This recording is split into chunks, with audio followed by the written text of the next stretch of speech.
मई mid month के लिए मैं रीडिंग कंडक्ट करने जा रही हूँ। टॉरस, सन, मून और एसेंडेंट लोगों के लिए मंथलीज इस दफ़ा नहीं की जा सकी थी। सो देखते हैं कि मिड मंथ में क्या एनर्जीज़ जो हैं वो प्रोमिनेंट होके सामने आ रही हैं।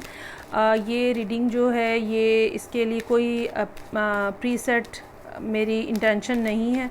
सो जो भी मैसेजेस, जैसे भी मैसेजेस आएंगे, जो भी स्ट्रॉन्ग एनर्जी होगी उसी को मैं पिकअप करूँगी। सो होपफुली कि ये आपसे रेजोनेट करे। देखते हैं कि क्या सिचुएशन है टॉरस, सन, मून और असेंडेंट लोगों के लिए 15 मई से 31 पल के।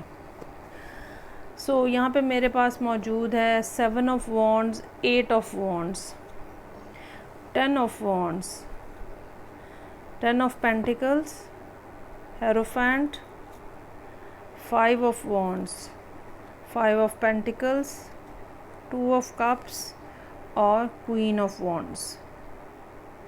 बॉटम ऑफ द डेक मेरे पास है जी 7 ऑफ कप्स। अच्छा जी, टॉरस लोगों के लिए रीडिंग है इस महीने का या इस ड्यूरेशन का जिसके लिए मैं ये रिकॉर्डिंग कर रही हूँ। सबसे इम्पॉर्टेंट जो इवेंट है वो टॉरस से ही जुपिटर की शिफ्टिंग हो रही है इन द जेमिनी, और ये आपके अगर ख़ास तौर पे अगर आप टॉरस राइजिंग है तो आपके सेकंड हाउस में जा रहा है। तो आपका मेन जो फोकस इस टाइम ड्यूरेशन के दौरान अगले साल में रहेगा वो आपका स्टेटस और अब फैमिली के साथ अपने आप को इस तरह से एडजस्ट करना जहाँ पे फैमिली भी अपलिफ्ट हो फाइनेंशियली। ठीक है, इस तरह के मामलात जो हैं वो आपके सामने इम्पॉर्टेंट रहेंगे। लेकिन अभी फॉर द टाइम बिंग देखा जाए तो यहाँ पे जो एनर्जीज़ एट प्ले नज़र आ रही हैं, एक तो हेरोफेंट के साथ अपनी आपकी एनर्जी है टॉरस की, और साथ ही साथ फायर साइन जो है वो यहाँ पे मौजूद है। ख़ास तौर पे ये एरीज़ या लियो होने का चांस बहुत ज़्यादा है, सजिटेरियस, एरीज़ या लियो। अच्छा, इसके अलावा जो प्रोमिनेंट चीज़ नज़र आ रही है, 2 कार्ड्स हैं जो कि 10 की एनर्जी को रिप्रेजेंट कर रहे हैं। कहीं ना कहीं चीज़ें जो हैं अब बिल्कुल अपनी लास्ट स्टेज के ऊपर हैं और आपके लिए उनको without any bringing any change handle करना जो है वो अब मुश्किल होता जा रहा है। मतलब ये वो टाइम पीरियड आ गया जहाँ पे आपको लाजमी कोई ना कोई चेंज इंट्रोड्यूस करवाना पड़ेगा, कुछ ना कुछ छोड़ना, कुछ ना कुछ रखना, कुछ तब्दील करना, ये लाजमी हो गया है। सबसे पहली बात ये। दूसरा जो 5 के कार्ड्स हैं, हेरोफेंट 5 है, 5 ऑफ वॉन्ड्स है, 5 ऑफ पेंटिकल्स है। अगेन ये इसी बात को इंडोर्स कर रहा है that you really need to bring change into your life. आपकी ज़िंदगी में सर्टन चीज़ें हैं, लोग हैं, आपके इवन बिहेवियर्स हो सकते हैं, हैबिट्स हो सकती हैं, आपकी प्रायोरिटीज़ हो सकती हैं जो कि जिनको में चेंज लाने की ज़रूरत है। तो 5 जो हैं वो यहाँ पे बहुत प्रोमिनेंट नज़र आ रहे हैं। और उसके बाद फिर 7 का कार्ड जो है वो भी 2 दफ़ा आया है, 7 ऑफ कप्स, जो कि आपको आपकी इनडिसाइसिवनेस को शो कर रहा है। 7 ऑफ वॉन्ड्स जो कि ये शो कर रहा है कि आप थोड़ा स्टबन हुए हैं और अननेसेसरीली जो इंसान अपने आप को, नहीं बस मुझे तो यही करना है, बस मुझे तो ऐसे ही करना है, अपने आप को आप एक जगह पे फंसा लेते हो। अच्छा, इसके अलावा जहाँ फायर साइन की एनर्जी क्वीन ऑफ वॉन्ड्स की मौजूद है वहाँ पे 4 कार्ड्स हैं जो कि फायर साइन को रिप्रेजेंट कर रहे हैं। ये भी इस बात की तरफ इशारा है कि आप बहुत ज़्यादा इस टाइम के ऊपर प्रोग्रेसिव माइंडसेट के अंदर हो सकते हैं और हर हालत में ये काम मुकम्मल करना है वाली जो एक माइंडसेट होता है ना, उसमें रादर दैन कि आप यूनिवर्स को मौका दें कि वो आपके लिए चीज़ों को इस्टेब्लिश करे, आप अपनी पूरी एफ़र्ट जो है वो लगा के और काम को करने की कोशिश कर रहे हैं। ऐसी सूरत में या तो काम होता नहीं है, और अगर होता है तो इंसान जो है ना वो पूरे तरीके से ड्रेन हो चुका हुआ होता है। ये बात याद रखने की ज़रूरत है। So rather than chasing something you need to attract, पहली बात। अच्छा, अब हम जब ये कार्ड्स को देखते हैं और इस सब तरतीब को देखते हैं तो पहली बात तो ये समझ आती है कि आप ख़ुद अपनी जगह पे परेशान हैं। मल्टीपल चीज़ें आपकी ज़िंदगी में हो रही हैं और आप कभी एक को चूज़ कर रहे हैं, कभी दूसरे को शायद चूज़ कर रहे हैं, या फिर अगर ऐसा नहीं है तो आपको कोई चीज़ चूज़ करने में ही डिफ़िकल्टी हो रही है।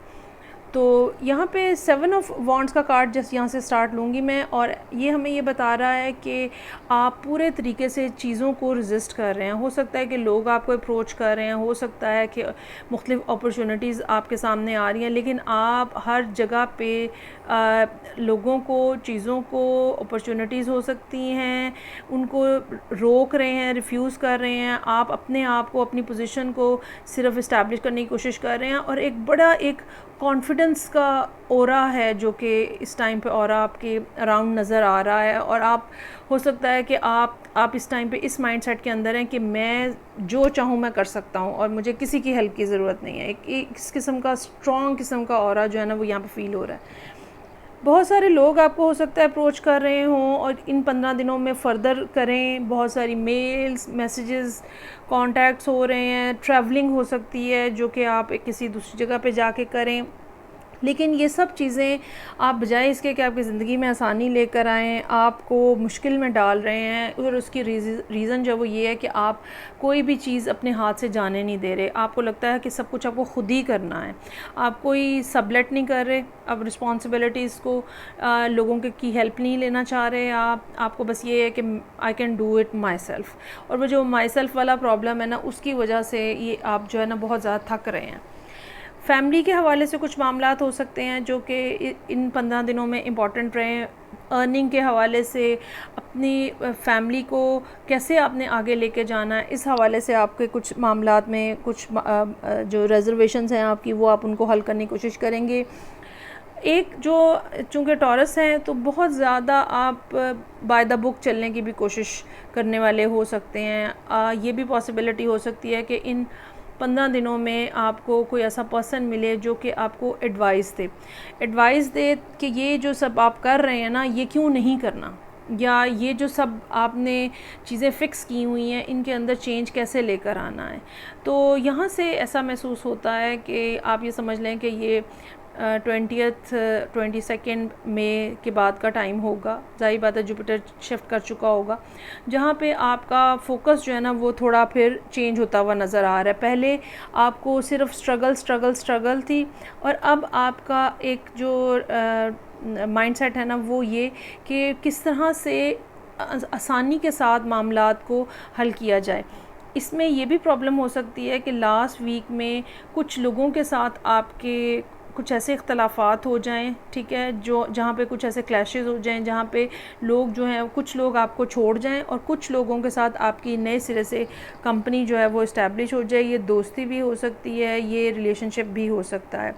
ये भी पॉसिबिलिटी हो सकती है कि किसी एक पॉइंट के ऊपर जब ये क्लैश जो है ये हो, तो उसके बाद थोड़ी देर के लिए आपको ऐसा लगे कि रिलेशनशिप या ताल्लुक़ या काम किसी भी नौइयत में, यहाँ पे कोई बहुत ज़्यादा स्पेसिफ़िक नहीं है कि ये किस कॉन्टेक्स्ट में हम बात करें। एक जनरल कॉन्टेक्स्ट आ रहा है कि कुछ लोग जो छोड़ के जाएं तो फिर एक आध दिन के अंदर दोबारा उनसे आपका पैचअप हो जाए, and you are looking way more confident over here again.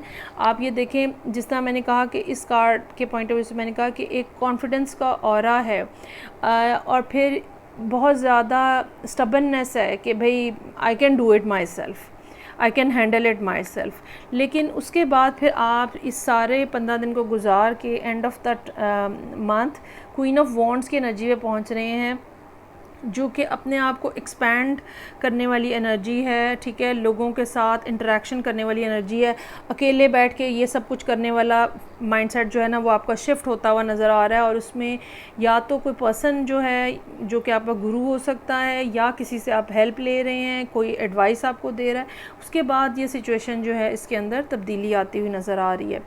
Bottom of the deck मेरे पास 7 ऑफ कप्स है, जैसे मैंने कहा कन्फ्यूजन है, लेकिन फिर 6 ऑफ पेंटिकल्स का कार्ड हमें ये बता रहा है कि कहीं ना कहीं सिचुएशन में आपका पैचअप होता हुआ नज़र आ रहा है with someone who can be a king of cups for you, a water sign, मेरा ख्याल है स्कॉर्पियो, कैंसर, पाइसेस में से कोई भी हो सकता है। और ये वो पर्सन हो सकता है जिसके साथ आपका ये 2 ऑफ कप्स का जो रिलेशनशिप है ना ये बिल्ट अप हो, 2 के ये पहले आपसे कुछ नाराज़ होते हुए नज़र आ रहे हैं। अच्छा, ये नाराज़गी इस अगर ख़ास तौर पे 1-on-1 रिलेशनशिप के हवाले से हम बात करें तो ये नाराज़गी इस सेंस में भी हो सकती है कि कमिटमेंट जो है उसके ऊपर आप दोनों के कुछ इख्तलाफात हो जाएंगे। कमिटमेंट, रिलेशनशिप में कमिटमेंट की क्या वैल्यू होगी, क्या टर्म्स एंड कंडीशंस होंगी, और उस हवाले से क्योंकि यू आर लुकिंग के भाई बहुत ही ज़्यादा जैसे एम्बिशियस लोग होते हैं और वो रिलेशनशिप के ऊपर फोकस करने की बजाय काम के ऊपर ज़्यादा फोकस कर रहे होते हैं, आप यहाँ पे ऐसे नज़र आ रहे हैं। जबकि दूसरा पर्सन जो है वो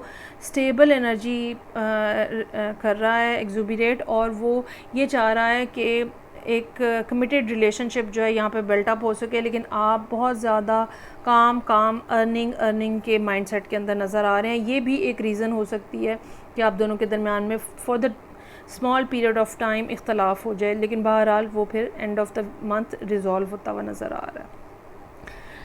ये थी रीडिंग जो कि मेरे पास थी टॉरस लोगों के लिए। फ़ीडबैक का मुझे इंतज़ार रहेगा। मैं आपसे नेक्स्ट रीडिंग से फिर मिलूँगी। अपना बहुत ज़्यादा ख्याल रखिएगा। खुदा हाफ़िज़।